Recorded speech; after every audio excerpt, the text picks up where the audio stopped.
হযরত নূহ আলাইহিস সালাতু ওয়াস সালামের নাম আমরা শুনছি।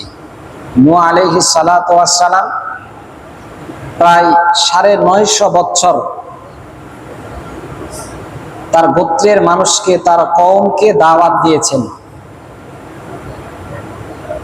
যে তোমরা আমার কাছে আসো, আমার আনিত ধর্মকে তোমরা গ্রহণ করো, আমি যেই পথে চলতে বলি সেই পথে তোমরা চলো, আমি যেই কাজ তোমাদের করতে বলি তোমরা সেই কাজ করো। এইভাবে নূহ আলাইহিস সালাতু ওয়াস সালাম তার সম্প্রদায়ের মানুষকে ডাকছিলেন বারবার। মাত্র ৮০ জন মানুষ, ৮০-৮২ জন মানুষ নূহ আলাইহিস সালাতু ওয়াস সালামের ডাকে সাড়া দিয়েছিল, আর বাকি কেউ নূহ আলাইহিস সালাতু ওয়াস সালামের ডাকে সাড়া দেয় নাই। যারা নূহ আলাইহিস সালাতু ওয়াস সালামের সংস্পর্শে এসে নৌকাতে আরোহণ করেছিল এরা মুক্তি পেয়েছিল, নাজাত পেয়েছিল। আর যারা নূহ আলাইহিস সালাতু ওয়াস সালামের কাছে আসে নাই, নূহ আলাইহিস সালাতু ওয়াস সালামের বানানো নৌকাতে ওঠে নাই, নূহ আলাইহিস সালাতু ওয়াস সালামের সংস্পর্শ থেকে দূরে চলে গিয়েছিল, এরা বাঁচতে পারে নাই। যারা দূরে চলে গিয়েছিল তাদের মধ্য থেকে অন্যতম ছিল নূহ আলাইহিস সালাতু ওয়াস সালামের এক ছেলে কেনান। নূহ আলাইহিস সালাতু ওয়াস সালাম তাকে বাঁচানোর জন্য অনেক চেষ্টা করেছিল, শেষ পর্যন্ত বাঁচাইতে পারে নাই। তদ্রূপ হযরত মূসা আলাইহিস সালাতু ওয়াস সালাম যখন আসলেন বনী ইসরাইলের মাঝে, বনী ইসরাইলদেরকে অনেকভাবে বোঝালেন, অনেক যুক্তি পেশ করলেন, কোনোভাবেই কাজ হলো না। বনী ইসরাইলের বিরাট একটা দল, কিপ্তি বংশের বিরাট একটা দল ফেরাউনের সঙ্গ দিল, ফেরাউনের সাথে থাকলো। আর বনী ইসরাইলের অল্প কিছু মানুষ মূসা আলাইহিস সালাতু ওয়াস সালামের সঙ্গ দিল। মূসা আলাইহিস সালাতু ওয়াস সালামের সাথে সঙ্গ দেওয়ার কারণে, মূসা আলাইহিস সালাতু ওয়াস সালামের সংস্পর্শে যাওয়ার কারণে একই সমুদ্রে মূসা আলাইহিস সালাতু ওয়াস সালাম তার দলবল নিয়ে 12টি রাস্তা তৈরি হয়ে সেই রাস্তা পার হয়ে সমুদ্র পার হইল। অথচ সে একই সমুদ্রে ফেরাউন সহ তার দলবল সেই সমুদ্রের মধ্যে ডুবে সেখানেই তারা মারা গেল। বোঝার বিষয় হলো, ভালো মানুষের সাথে থাকলে, ভালো পরিবেশে থাকলে, ভালো মানুষের সংস্পর্শে থাকলে আল্লাহ তাআলা ভালো মানুষের ওসিলায় তাদেরকেও দামি বানায় দেয়, তাদেরকেও মূল্যবান বানায় দেয়। যেমনটা আমরা 2 জন মানুষ থেকে দেখলাম। এবার ইসলাম পূর্ব যুগ, জাহেলি যুগ, ইসলাম পূর্ব জাহেলি যুগ। এই ইসলাম পূর্ব জাহেলি যুগের অবস্থাটা কেমন ছিল আপনারা যদি দেখেন, জাহেলি যুগ, শুধু জাহেলি যুগের দিকে যদি আমরা তাকাই তাহলে দেখবেন এখানে সব দিকটাই খারাপ ছিল। মেয়েরা ন্যায্য অধিকার পাইতো না, বেঁচে থাকার অধিকার তো তাদের ছিল না। যদি কোনো মায়ের গর্ভ থেকে কন্যা সন্তান জন্মগ্রহণ করত তাহলে জাহেলি যুগের মানুষেরা জীবন্ত এই কন্যাটাকে মাটির নিচে পুঁতে ফেলে দিত। এখানে অন্য অধিকারগুলো বাদে দিলাম, শুধু বেঁচে থাকার জন্য যতটুকু অধিকার দরকার, মানে তাকে জীবিত অবস্থায় ছেড়ে দেওয়া হোক, এই অধিকারটুকুন একটা মেয়ের ছিল না। যুগটা এতটাই খারাপ ছিল। এতিম, অসহায়, যার বাবার লক্ষ কোটি টাকার সম্পদ ছিল, কিন্তু বাবা মারা যাওয়ার পরে এই এতিম বাচ্চাটাকে কেউ কোনো সম্পদ দিত না, সবগুলো আত্মসাৎ করে ফেলত। সে যুগে কোনো ন্যায্য বিচার ব্যবস্থা ছিল না। আমাদের বর্তমান সময়ে 5 টাকা চায়ের বিনিময়ে যেমন সাক্ষ্য পরিবর্তন হয়ে যায়, একজন বিচারক 500 টাকার লোভে যেমন অন্যায়ভাবে বিচার করে, ঠিক জাহেলি যুগটাও এমন ছিল। অল্প কিছু মূল্যের বিনিময়ে মানুষ সত্যকে মিথ্যা, মিথ্যাকে সত্য বলে চালিয়ে দিত। সেই যুগ যেটারে বলা হয় আইয়ামে জাহেলিয়াতের যুগ। এই যুগটা যখন আরব আমিরাতে চলতেছিল, ঠিক সেই সময় আল্লাহ তাআলা এই বর্বর মানুষগুলোকে ঠিক করার জন্য আল্লাহ তাআলা আমাদের নবী মুহাম্মদ সাল্লাল্লাহু আলাইহি ওয়াসাল্লামকে সে আরব আমিরাতে কুরাইশ গোত্রে আল্লাহ তাআলা তাকে পাঠিয়ে দিলেন। আল্লাহ রাসূল সাল্লাল্লাহু আলাইহি ওয়াসাল্লাম সেখানে এসে এই মানুষদের পিছনে সর্বপ্রথম তাদের মনে, নফসে, আত্মায় সর্বপ্রথম মেহনত করছেন। তাদের দিলকে যদি প্রস্তুত করা যায়, ওর পুরো বডি প্রস্তুত হয়ে যাবে। আর যদি তার মনের ভিতরে সমস্যা থাকে, তাহলে সারা শরীরটাকেও যদি পরিবর্তন করা হয়, তাহলেও শয়তানি তার ভিতরে থাকবে। এই জন্য আল্লাহ তাআলা রাসূলুল্লাহ সাল্লাল্লাহু আলাইহি ওয়াসাল্লামকে 4টা দায়িত্ব দিয়ে আরব আমিরাতে আল্লাহ তাআলা রাসূলকে পাঠাইলেন। যারা আমরা সৌদি আরব গেছি, আমরা বলতে পারবো সৌদির মাটি, আরবের মাটি কি পরিমাণে সেখানে বসবাস করা কষ্টকর। মরুভূমির মাঠ, পাথর, সেখানে জীবন যাপন করা অনেক কষ্ট। আল্লাহ তাআলা রাসূলুল্লাহ সাল্লাল্লাহু আলাইহি ওয়াসাল্লামের মাধ্যমে আমাদেরকে একটা সংবাদ দিয়েছেন।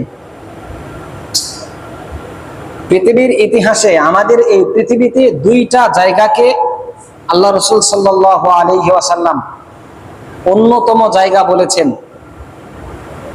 আল্লাহ রাসূল এরকমও বলেছেন, যদি কেউ দুনিয়াতে জান্নাত দেখতে চায় সে যেন কাশ্মীরে যায়। যদি কেউ দুনিয়াতে জান্নাতি পরিবেশ দেখতে চায় সে যেন কোথায় যায়? কাশ্মীর যেন যায়। কারণ কাশ্মীরের যে অবস্থাটা, যে পরিবেশটা, সুজলা সফলা, শস্য শ্যামলা, ফল ফ্রুটের দেশ, আবহাওয়া সুন্দর, পরিবেশ সুন্দর। আল্লাহ রাসূল বলেছেন দুনিয়াতে যদি কেউ জান্নাত দেখতে চায় কাশ্মীরে যায়। আর আরেকটা জায়গার ব্যাপারে তো সরাসরি আল্লাহ রাসূল বলেই দিয়েছেন, রাউযাতুম মিন রিয়াজিল জান্নাহ, রাউযাতুম মিন রিয়াদিল জান্নাহ। কাবা শরীফের সাথেই যে জায়গাটা লাগানো, অল্প একটু জায়গা, এটারে বলছে এটা রাউযাতুম মিন রিয়াদিল জান্নাহ, এটা জান্নাতি একটা জায়গা। এটা খুবই জান্নাতি একটা জায়গা। এখানে কি হাজিরা বেশিক্ষণ থাকতে পারে না, হয়তোবা 2 রাকাত নামাজ পড়ার মতো সুযোগ দেয়, তাও আবার সিরিয়াল ধরতে হয়।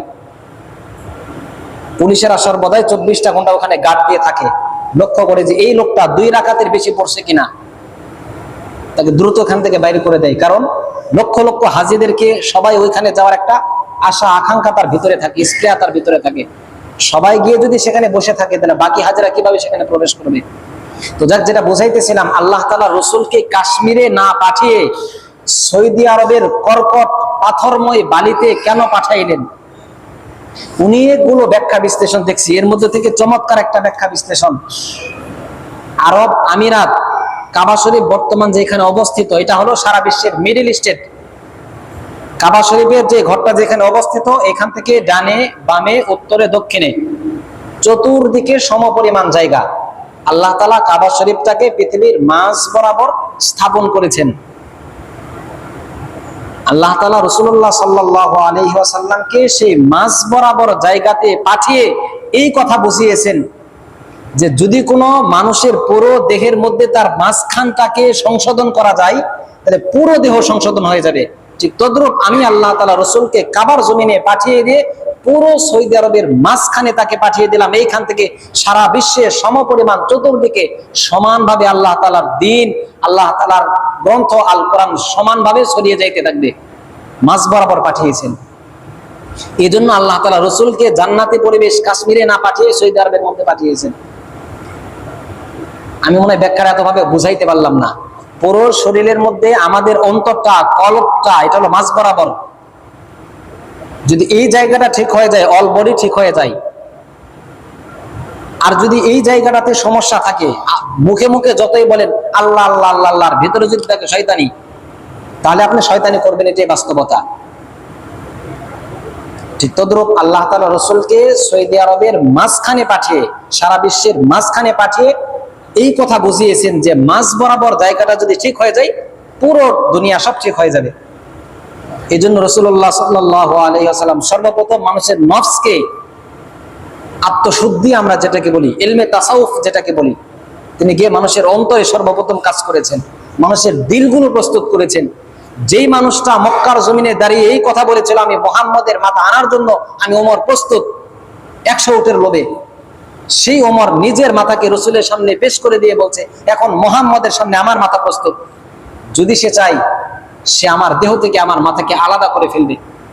আচ্ছা বলেন, যেই মানুষটা একটু আগে এই কথা বলেছিল মুহাম্মদের মাথা আনার জন্য আমি যথেষ্ট, আবু জেহেল যখন ঘোষণা করেছিল মুহাম্মদের মাথা কে আনতে পারবে, ওমর রাদিয়াল্লাহু তাআলা দাঁড়িয়ে গিয়ে বলেছিল আমি যথেষ্ট।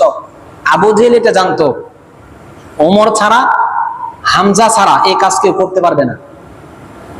ওমর রাদিয়াল্লাহু তাআলা যেমন আরবের মধ্যে বড় যোদ্ধা ছিল, হামজা রাদিয়াল্লাহু তাআলা উনিও আরবের মধ্যে বড় রকম যোদ্ধা ছিল। তো মানুষের অন্তরটা কতটুকু খারাপ থাকলে নবীর বিরুদ্ধে সংগ্রাম করার জন্য প্রস্তুত, শুধু সংগ্রাম, সাধারণ সংগ্রাম না, মাথা আনা, দুনিয়া থেকে বিদায় করার সংগ্রাম। আল্লাহ তাআলা রাসূলুল্লাহ সাল্লাল্লাহু আলাইহি ওয়াসাল্লামকে দুনিয়াতে পাঠিয়ে দিয়ে তাদের অন্তরকে প্রসেসিং করছেন। এই মানুষটা এখন রসুলের জন্য জীবন দেওয়ার জন্য প্রস্তুত। ওমর রাদিয়াল্লাহু তাআলা যখন রসুলের সহবতে গেছেন, সাহাবীরা যখন রসুলের সহবতে আসে, আবু বকর তো আবু বকর ছিল না, ওমর তো ওমর ছিল না, আলী রাদিয়াল্লাহু তাআলা তো আলী রাদিয়াল্লাহু ছিল না, এরা তো আইয়ামে জাহেলিয়্যত যুগের লোক ছিল। আল্লাহ রসুল এদের অন্তরগুলোকে পরিশুদ্ধ করেছেন, এদের অন্তরের মধ্যে কাজ করেছেন, বিধায় রসুলের সোহবতে যাওয়ার কারণে এরা তো দামি হয়েছেন, কিয়ামত পর্যন্ত মানুষ তাদের জন্য দোয়া করে, রাদিয়াল্লাহু আনহু ওয়া রাদু আন। সোহবত থেকেই সাহাবা, সাহাবী নাম হয়েছেন কেন? সোহবত থেকেই সাহাবা, এরা রসুলের সংস্পর্শে ছিল, এজন্য এদের নামই হয়েছে সাহাবী। তাহলে আমরাও যদি ভালো মানুষের সোহবতে আসি, ভালো জায়গার সোহবতে আসি, ভালো পরিবেশে থাকি, আমরাও দামি হয়ে যাব ইনশাআল্লাহ। এটা মানুষ দিয়ে উদাহরণ দিলাম, মানুষ ছাড়াও দুনিয়াতে অনেক এরকম উদাহরণ আছে, ভালো জিনিসের সংস্পর্শে আসলে ওই জিনিসটাও দামি হয়ে যায়। যেমন ধরেন আম গাছে, আমরা যে আম গাছটা, আমটা মজা না, টক, আমটা ছোট, মজা না। আরেকটা আম গাছ আছে যে আমটা খুব বড়, মজা, বড় বড় আম, সুস্বাদু আম, পাকলেও মজা লাগে, কাঁচাও মজা লাগে। এরকম ভালো একটা আমের গাছ থেকে ছোট্ট একটা ডাল কাটি, কাটার পরে যেই আম গাছটার আমটা নষ্ট, ভালো খাওয়া যায় না, ওই আম গাছটাতে ওই ভালো গাছের ওই ছোট্ট অংশটুকু নিয়ে গিয়ে আমরা সেখানে পেঁচিয়ে সেখানে লেগে রাখি। এটারে বলা হয় আপনাদের পরিভাষায় কলম করা। কি করা? কলম করা। তাহলে মন্দ গাছে ভালো গাছের ডাল নিয়ে গিয়ে কলম করার কারণে কিছুদিন পরেই ওই গাছটাতে অঙ্কুর গজায়, ডালফানা বড় হয়, এরপরে সেখানে আমের মুকুল আসে, এরপরে সেখানে বড় বড় আম হয়। আচ্ছা দেখেন, একই গাছে একটা ডালের আম টক, কাঁচা, ছোট ছোট, আবার একই গাছের ওই একই ডালে আর একটা ফেনাতে বড় বড়, বিশাল বড় বড় আম। আচ্ছা বলেন তো দেখি, এই যে একটা কাজ করলেন, যেটা আপনারা কলম করেন, এই কলম করার কারণে এই গাছের ওই ডালের ওই ফেনাটার মধ্যে যে মূল্যবান আম আসলো, এটা কেন আসলো? মন্দ ডালটা ভালো ডালের সংস্পর্শে আসার কারণেই তো ভালো ভালো আম আসছে, এই তো কথা। শুধু আম গাছ না, এরকম আরো যত গাছ আছে, লিচু গাছেও এরকম কলম করা যায় সম্ভবত, লিচু, বড়ই, সব গাছে এরকম কলম করা যায়। তাহলে ভালো ডালটাকে মন্দ ডালের সাথে কলম করলেই ওই একই গাছের মধ্যে, অথচ মাটি নিচে একই মাটি, কিন্তু একই গাছ, একই ডাল ফেনা, একই জমিনে, অথচ এক ডালের বড়ই বড় বড়, আর এক ডালের বড়ই ছোট ছোট, আরেক ডালের বড়ই টক, আরেক ডালের বড়ই মজা। মূলত সোহবতের কারণে, ওর সংস্পর্শে আসার কারণে ওই জিনিসটাও দামি হয়ে গিয়েছে। একই স্কুল, এটাও প্রাইমারি স্কুল, এটাও প্রাইমারি স্কুল। একটা স্কুলের লেখাপড়া খুব ভালো, আর একটা স্কুলের লেখাপড়ার মান খুবই খারাপ, অথচ এইখানে যেই ছেলে মেয়েরা পড়ে ওরাও যেই খাবার খায়, ওইখানে যারা পড়ে তারাও সে একই খাবার খায়। আমার শরীরে রক্ত মাংস, তাদের শরীরেও রক্ত মাংস। তাহলে এক স্কুলে রেজাল্ট খুব ভালো, আর এক স্কুলে রেজাল্ট খুব খারাপের কারণ কারণ হলো দুইটা। এই স্কুলের মধ্যে যে শিক্ষকদেরকে নিয়োগ দেয়া হয়েছে এরা খুব ভালো যোগ্যতা সম্পন্ন। এই স্কুলের যে পরিবেশটা, যে নিয়মগুলো, যে রুলস গুলো এরা তৈরি করছে এরা খুব ভালো। পক্ষান্তরে ওই স্কুলে যে শিক্ষকদের নিয়োগ দেওয়া হয়েছে তুলনামূলক এদের যোগ্যতা কম, ওদের যে রুলস গুলো এত ভালো না। এই জন্য এই স্কুলের রেজাল্ট খুব ভালো হয়, ওই স্কুলের রেজাল্ট খুব খারাপ হয়। পার্থক্যটা, ডিফারেন্সটা হলো এখানে শিক্ষকও ভালো, এদের নিয়মও ভালো, ওইখানে শিক্ষকও দুর্বল, নিয়মও খারাপ। পক্ষান্তরে যারা মসজিদে আসে, মসজিদে যারা থাকে এরা ভালো মানুষ থাকে। এই একই মানুষ যখন বাজারে যায়, চাষ চলে বসে, একই মানুষ আবার গীবত করে। পরিবেশের কারণে, সোহবতের কারণে যখন ভালো পরিবেশে আসে এই মানুষগুলোই ভালো হয়ে যায়, ভালো কথা বলে। আবার এই একই মানুষ যখন চাষ চলে গিয়ে বসে, একই মানুষের মুখ থেকে আবার গীবত বের হয়। মূলত পরিবেশের কারণে, সোহবতের কারণে, স্থান কাল পাত্রের পরিবর্তনের কারণে। তাহলে যখন ভালো পরিবেশে থাকি তখন ভালো কথা বলি, মন্দ পরিবেশে গেলে মন্দ হয়ে যায়। আমি বোঝাচ্ছিলাম যে কথাটা, আমরা যদি ভালো মানুষের সোহবতে থাকি, ভালো জায়গাতে থাকি, ভালো পরিবেশে থাকি, ভালো স্কুলে সন্তানদেরকে পাঠাই, তাহলে সন্তান ভালো হয়, যোগ্য হয়। ভালো পরিবেশে থাকলে আমরা ভালো হতে পারি, ভালো কথা বলতে পারি, ভালো পরিবেশে থাকতে পারি, ঈমান আমল ভালো থাকে। পক্ষান্তরে আমরাই যখন অন্য পরিবেশে যাই, মন্দ পরিবেশে যাই, মন্দ পরিবেশের কারণে আমাদের ঈমান আমলগুলো নষ্ট হয়ে যায়। এই মুখ থেকেই মন্দ কথা বের হয়ে আসে, এই অন্তর থেকেই খারাপ চিন্তা বের হয়ে আসে, এই মাথা থেকেই, এই নলেজ থেকেই খারাপ ষড়যন্ত্র বের হয়ে আসে। আবার এই মাথাটাকেই যখন ভালো কাজে ব্যয় করেন, মসজিদ মাদ্রাসায় ব্যয় করেন, এই মাথা থেকেই ভালো একটা পরামর্শ বের হয়ে আসে। এই জন্য যদি আমরা ভালো মানুষের সাথে থাকি, ভালো পরিবেশে থাকি, ভালো জায়গায় থাকি, তাহলে আমাদের মধ্যেও আস্তে আস্তে আস্তে আস্তে আস্তে পরিবর্তন আনা সম্ভব। আর যদি ভালো পরিবেশে না থাকি, ভালো জায়গায় না থাকি, ভালো মানুষের সাথেও না থাকি, আস্তে আস্তে আস্তে আস্তে আমরাও নষ্ট হয়ে যাব। আমাদের ভেতরে যে প্রতিভাগুলো আছে এগুলো নষ্ট হয়ে যাবে, স্বাভাবিক। এজন্য আমরা ভালো মানুষের কাছে থাকবো, ভালো মানুষদের সংস্পর্শে থাকবো, ভালো জায়গাতে থাকবো, ভালো পরিবেশে থাকবো, তাহলে আমাদের ঈমান এবং আমলগুলোকে হেফাজত করা সম্ভব। এই জন্য আমরা যদি নেককার মানুষদের কাছে যাই, নেককার মানুষদের সোহবতে থাকি, আল্লাহ ওয়ালাদের সোহবতে থাকি, তাহলে আমরা ভালো হতে পারবো।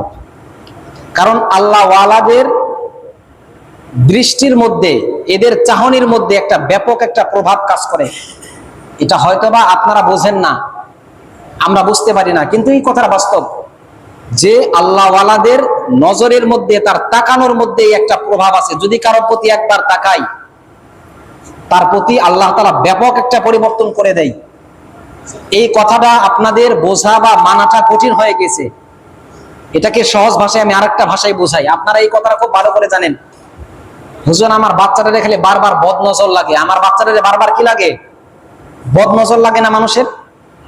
মানুষের প্রতি বদনজর লাগে না? ছোট্ট সন্তান বাইরে নিয়ে গেছে, বদনজর লাগে, পেট খারাপ হয়েছে, খাবার খাইতেছে, আরেকজন শুধু দেখছে, ওর পেট খারাপ হয়েছে। আচ্ছা, এটা কি নজরের কারণে হইল না? বদনজর যেটা লাগলো, এটা কি নজরের কারণে হইল না? আল্লাহ রাসূল বলছে, আল আইনু হাক্কুন, বদনজর এটা সত্য কথা, এটা হাদিসের মধ্যে আছে। বাচ্চাদেরকে যে বদনজর লাগে, মানুষের প্রতি যে বদনজর লাগে, হুজুর আমার এক সময় খুব টাকা পয়সা ছিল, কিন্তু না জানি কে যে আমার প্রতি একটা বদনজর লাগাইলো, এই যে সম্পদ ধ্বংস হওয়া শুরু হইলো, বেচতে বেচতে একবার শেষ হয়ে গেলাম, আমি একবার রাস্তায় ফকির হয়ে গেলাম। বদনজর লাগে, এই কথাটা বলে কিনা?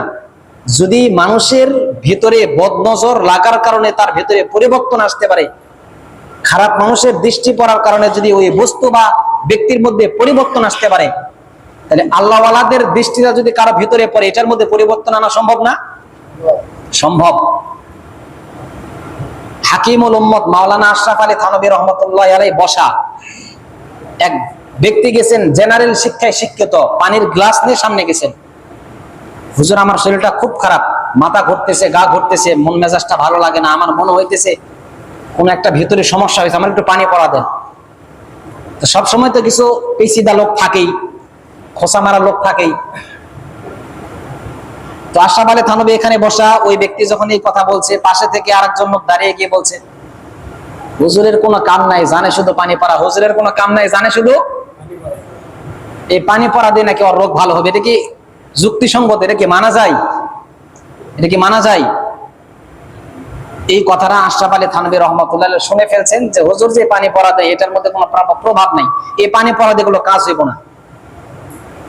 আশরাফ আলী থানভী রহমাতুল্লাহ আলাই ওই ব্যক্তির দিকে শুধু একদম গরম চোখ করে তাকাইছেন, বড় বড় চোখ করে কি করছে? তো স্বাভাবিক আমার প্রতি যদি আপনি বড় বড় চোখ করে তাকান তাহলে আমার ভেতরে একটা আনিজি আসবে না? ভয় আসবে না? আমার চেহারার মধ্যে একটু পরিবর্তন দেখা দিবে না? দিবে কি না? যে লোকটা মুস্কি হাসলে মানে আমার ভেতরে একটা আনন্দের একটা ছাপ থাকবে। যদি আমার প্রতি কর্কর ভাষায় তাকিয়ে থাকেন একজন অফিসার, যদি তাকিয়ে থাকে আমার ভেতরে স্বাভাবিক একটু ভয় দুর্বলতা কাজ করবে, এটাই স্বাভাবিক। তখন হাকিমুল উম্মাত আশরাফ আলী থানভী যখন ওই ব্যক্তির দিকে বড় বড় চোখ করে তাকাইছে, তো ব্যক্তির ভিতর থেকে একটু সংকোচ বোধ হয়েছে যে না জানি কি একটা খারাপ কথা বলে ফেললাম রে। আশরাফ আলী থানভী রহমাতুল্লাহ আলাইহি উনি তো ডাক্তার ছিল। কিসের ডাক্তার ছিল? রুহের ডাক্তার ছিল, অন্তরের ডাক্তার ছিল। তো উনি কোনো কথা না বলে প্র্যাকটিক্যাল ওনারে দেখাইছেন। তো যখন বড় বড় চোখ করে তাকাইছেন, ওই লোক জিজ্ঞেস করছেন, হুজুর আমার প্রতি বড় বড় চোখ করে তাকাইলেন কেন?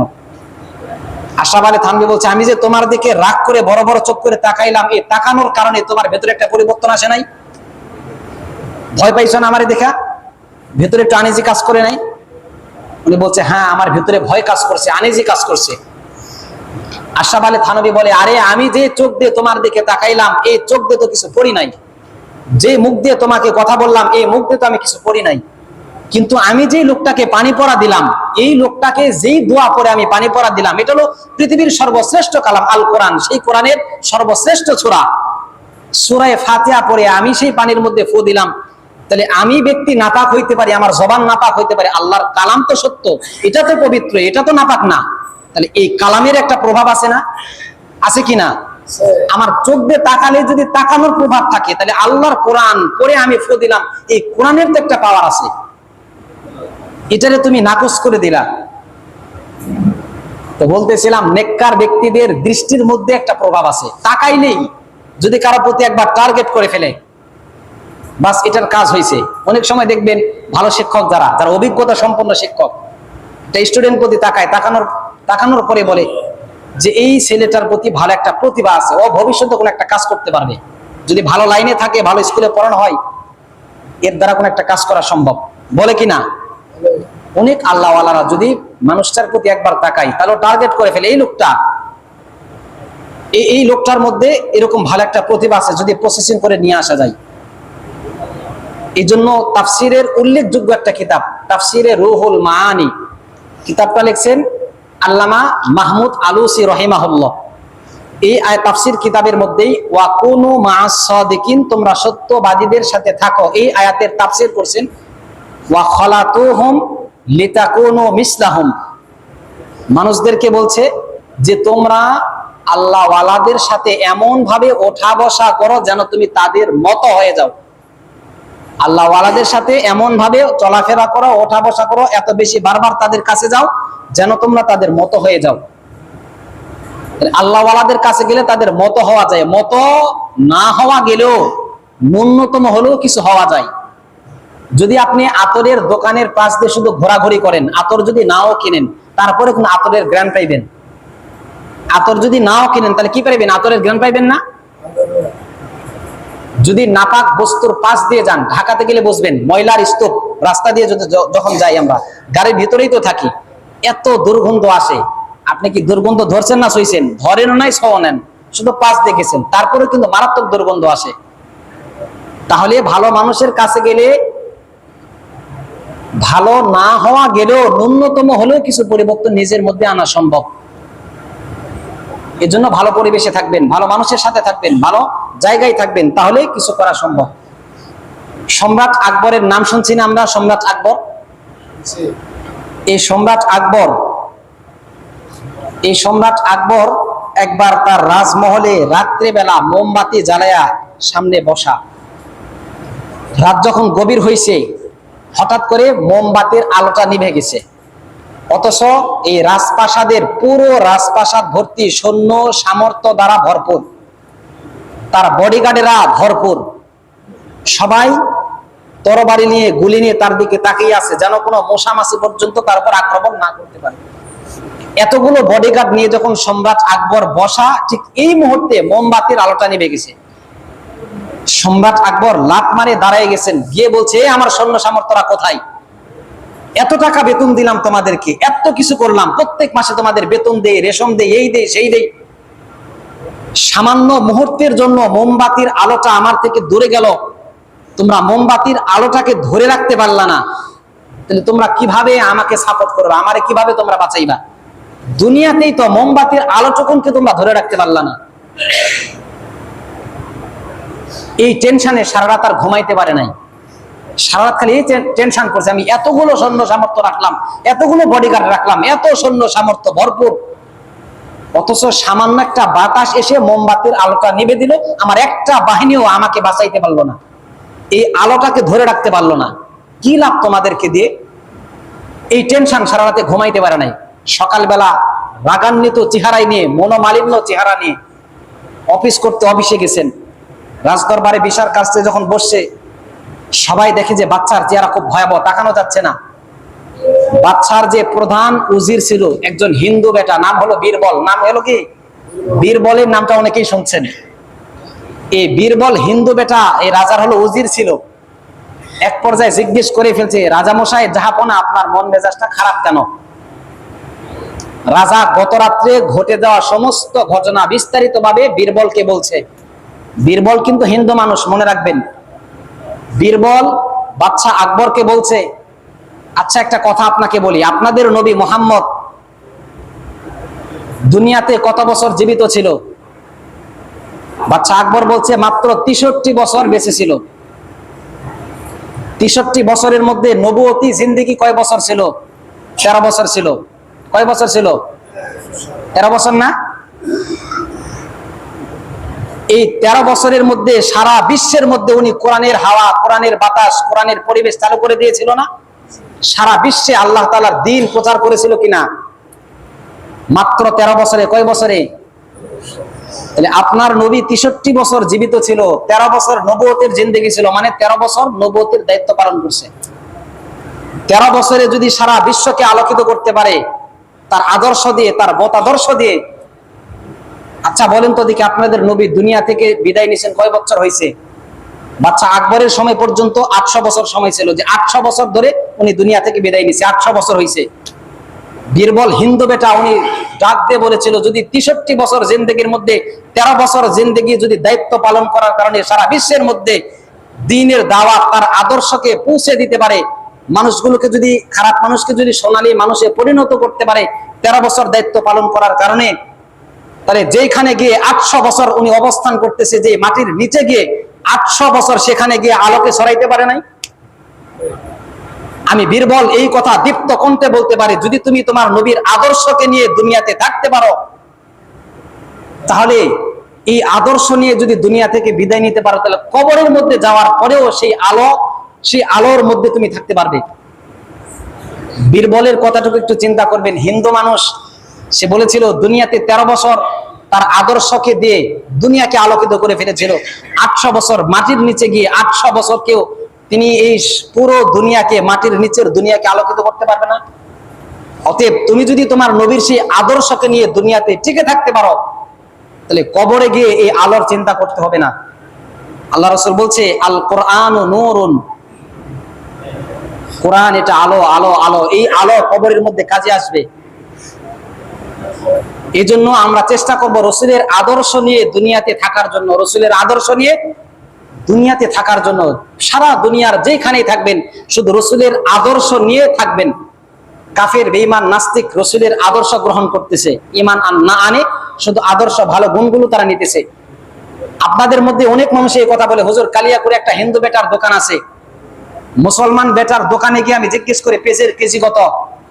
100 টাকা কেজি চাই। হিন্দু বেটা বলে, তোমাকে যে মালটা দিলাম 1 নাম্বার মাল দিলাম, কেজির মূল্য যেই দামে কিনেছি সেই দামে তোমার কাছে বিক্রি করলাম। ওই মুসলমান ব্যক্তি এই আসার পরে, মসজিদে আসার পরে আমারই এই কথা বলছে, মুসলমানের দোকানে গেছে মিথ্যা কথা বলছে। হিন্দু বেটার দোকানে আমি 10 বছর বাজার করি, বেটা কোনোদিন মিথ্যা কথা বলে নাই, আমারে কোনোদিন খারাপ পণ্য দেয় নাই। মানে রসুলের যে আদর্শ ছিল সত্য কথা বলা, আজকে মুসলমান এই আদর্শ নাই, হিন্দু বেটা এই আদর্শ নিছে। এই জন্য আমরা মুসলমান, রসুলের আদর্শগুলো আমরা নেই। আর এই আদর্শগুলো নিতে হলে হক্কানি আলেমের কাছে যাইতে হবে, তাদের কাছ থেকে রসুলের সুন্নাহগুলো নিতে হবে, আদর্শগুলো নিতে হবে, তাহলেই আমরা সার্থক হতে পারবো ইনশাআল্লাহ।